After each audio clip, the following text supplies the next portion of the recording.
Alright everyone, so I'm going to be painting these goblins here to add as an addition to my goblin shrine. These are going to be really just parts of my goblin shrine to attune the energy of the shrine to different goblin forms. These are kind of like D&D goblins, but I'm going to paint them and really, as I paint them, they're going to become more my own goblins, and they're going to be more affiliated with me in my practice. So let me go ahead and start this time-lapse video of me painting these goblins.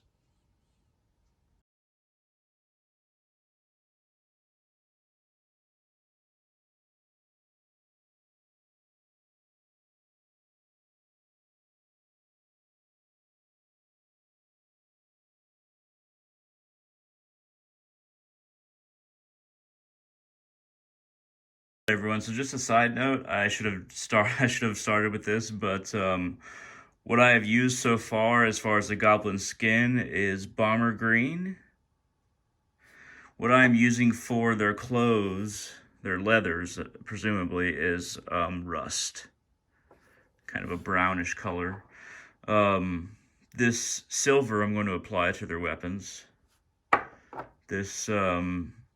This jade green, I'm going to kind of keep it open as far as what I'm going to put it on. Brown, also going to keep that open, see if I need it as I go forward.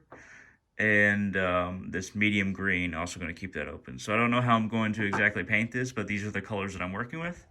So I'm going to alter the camera angle because the former camera angle was not working out well. So let's go ahead and go forward.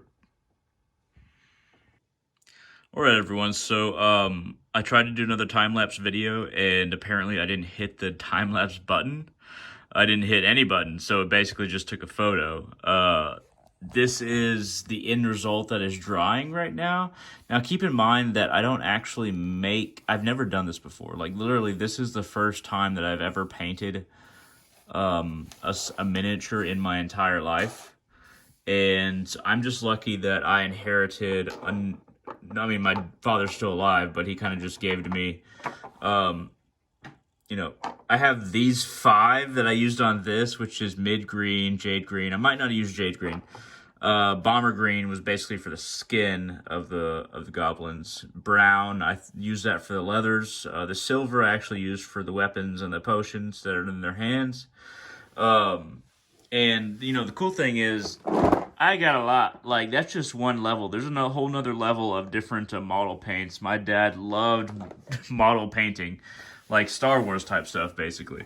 And military ships and stuff like that. He actually used to build tanks and military jets, and as well as helicopters, things like that. So he got a thing for the models of those things as well, and would paint them. So this is the first time I've actually painted anything like a miniature, a model, what have you. I tried to use the colors that were appropriate. I tried not to let, things run into each other. There's some model painters out there looking at this right now like, good God, you did terrible. But this is my first attempt. And, the reason why I did this, the whole reason why I did this was not actually to create D&D miniatures, but was to paint some little goblins for my goblin shrine. If you're looking for the goblin videos, as far as working, you can type in Hunter Salazar working with goblins. There's not a whole lot of goblin videos as far as working with them on the internet, so if you type that in on YouTube, you'll be able to find me. And then I have my creating a goblin pot video. Just type in Hunter Salazar creating goblin pot to find that. But here's a close-up. You're going to see some running and stuff like that. And it's still drying, in fairness to me. I'm kind of self-critical of myself, but this is the first time that I've painted miniatures, so I tried to really focus in. And especially, I'm in jewelry making, so I'll be able to make... this is actually just a sample that I made, but I hope to one day combine, not miniature painting, but enamel work and that I know how to do, and making jewelry. that just fell. And I made this from scratch from very basic materials. That's just a sample, though. But I hope to combine all these skills one day and to be able to create talismans in more craftsmanship.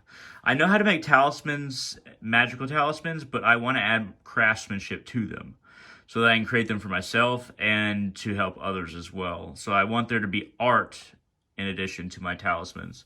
Miniature painting, not going to be something that I excel in, but jewelry making will be. At any rate, I just kind of painted these because, yeah, like I said, I wanted to add them to my shrine, my goblin shrine. I've been working with goblins for several months now, and they've, protected my ritual space, seem to protect my home.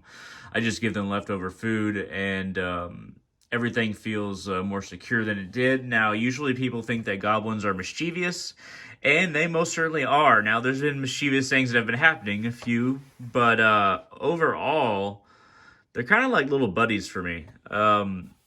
Like, they like me, and they just kind of want to, like, let me know what's up if anything's going on the property that I might not like, or just give me a heads up as to what's going on, kind of keeping a watch over the home, giving me a little bit more of a scope around myself when I'm out and about. They kind of follow me. They're trans-dimensional creatures, so they kind of just follow me around. So I'll notice them at work or when I'm out and about, and I know that, I'll see a shifting out the corner of my eye, or something will kind of move out of the corner of my eye, and then I know, okay, well, they're there. Whizbang and Shadow are at work, the two ones I've named so far. And it's kind of like I have this, like, extended goblin aura where they're just kind of, like, circling me all the time, but they're transdimensional beings, so they pop in and out as they please. They don't have to travel through space like humans do. At any rate, I hope that you kind of enjoyed this video and maybe learned a little bit about goblins and kind of where I'm headed in the future. At any rate, thank you very much for watching, and I hope to see all of you on the channel in the future.